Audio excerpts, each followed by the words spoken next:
હીરા બજારમાં માર્કેટ કરતાં 50% સસ્તા ભાવે રોકડેથી હીરાનો માલ ખરીદ કરનાર આરોપી વેપારીને પકડી પાડતી ઇકોસેલ ક્રાઇમ બ્રાન્ચ સુરત શહેર પોલીસ. સુરતના હીરા બજારમાં માર્કેટ ભાવ કરતાં 50% સસ્તા ભાવે રોકડેથી હીરાનો માલ ખરીદનાર આરોપી પકડાયો છે.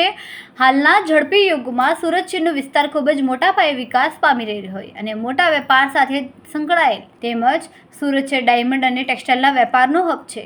હીરાના વેપારમાં હીરાના વેપારીઓ પાસેથી હીરાનો માલ ખરીદ કરીને તેનું પેમેન્ટ નહીં ચૂકવનારા ઇસમો વિરુદ્ધ કાયદેસરની કાર્યવાહી કરવામાં આવી. હીરા બજાર તથા ભાવનગર હીરા બજારના કુલ 19 જેટલા વેપારીઓ પાસેથી કુલ રૂપિયા 6,70,61,372 ની મત્તાનો રિયલ હીરાનો માલ હીરા દલાલ રવિકુમાર ઉર્ફ રવિ યોગટ ગણેશભાઈ વગાસિયા નાઓ પોતાના દિલ્હી તથા સુરતના લોકલ વેપારીઓને દેખાડીને સોદા કરવા લઈ જઈને બાદમાં હીરાનો માલ સગે વગે કરીને પોતાનો મોબાઈલ નંબર બંધ કરીને નાસી ગયા હતા. હીરાના બજારના દલાલ રવિકુમાર ઉર્ફ રવિ ચોગટ ગણેશભાઈ વગાસિયા વિરુદ્ધ હીરા વેપારીઓ રજૂઆત કરવા આવ્યા હતા. એ ગુજરાત કે ભારત કક્ષાએ જ નહીં પરંતુ વિશ્વ કક્ષાએ હીરા ઉદ્યોગના વ્યાપાર માટે જાણીતું છે અને સુરત શહેરમાં ભારત દેશમાંથી તેમજ વિશ્વ કક્ષાએથી વેપારીઓ હીરાની ખરીદી માટે આવતા હોય છે અને એ જ અનુસંધાને ખૂબ જ મોટી સંખ્યામાં લોકો હીરાના વ્યાપાર સાથે જોડાયેલા છે અને આ વ્યાપાર દરમિયાન અમુક વખત ઘણી વખત એવું બનતું હોય છે કે અમુક લેભાગુ તત્વો જે પોતે ગુનાહિત ઈરાદાથી આ વ્યાપારમાં વ્યાપારી તરીકે જોડાય છે અને ખરેખર સાચા અર્થમાં જે જેન્યુઅન વ્યાપારીઓ છે તેમની સાથે આ લોકો છેતરપિંડી અને વિશ્વાસઘાત કરતા હોય છે. આ જ પ્રકારનો બનાવ સુરત શહેરમાં બનવા પામેલ છે.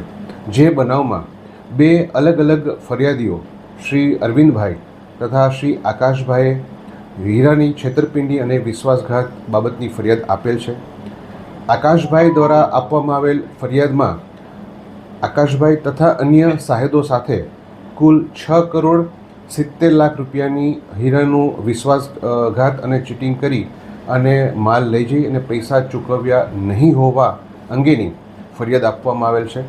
અન્ય ફરિયાદ જે છે અરવિંદભાઈ હિરપરાવાળી, એ ફરિયાદમાં કુલ 8,20,00,000 રૂપિયાના હીરા લઈ જઈ અને પૈસા નહીં ચૂકવી છેતરપિંડી વિશ્વાસઘાતની ફરિયાદ નોંધવામાં આવેલ છે. આ ફરિયાદમાં આકાશભાઈ દ્વારા જે ફરિયાદ આપવામાં આવી છે એ ગુનામાં મુખ્ય આરોપી રવિ દલાલ, એના સહ આરોપી અક્ષય જાસોલિયા અને ધનરાજ રાઠોડની ધરપકડ કરવામાં આવેલ છે. હાલ અલગ અલગ તેઓ રિમાન્ડ ઉપર છે અને તેઓની પૂછતાછ કરી આ હીરા બાબતે તેઓએ જે પૈસા મેળવેલા છે એ બાબતે તે લોકોએ પૈસાનું શું કર્યું છે એ બાબતેની પૂછપરછ હાલ ચાલુ છે.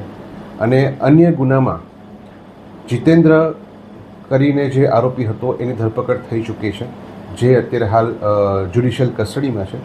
અને ફરી વખત રવિની પણ આ જ ગુનામાં ધરપકડ કરી અને એ લોકોએ જે વેપારીઓ પાસેથી હીરા મેળવી અને પૈસા કઈ જગ્યાએ તે લોકોએ એનો શું દુરુપયોગ કર્યો છે એ બાબતેની પૂછપરછ તપાસ ચાલુ છે. કેમેરામેન સેનલ વિરાણી સાથે વિશાલ છેઠા, માનવ પ્રભા ન્યૂઝ, સુરત. અમારા વિડિયોની નવી અપડેટ મેળવવા માટે સબસ્ક્રાઇબ કરો માનવ પ્રભા ન્યૂઝ ચેનલને.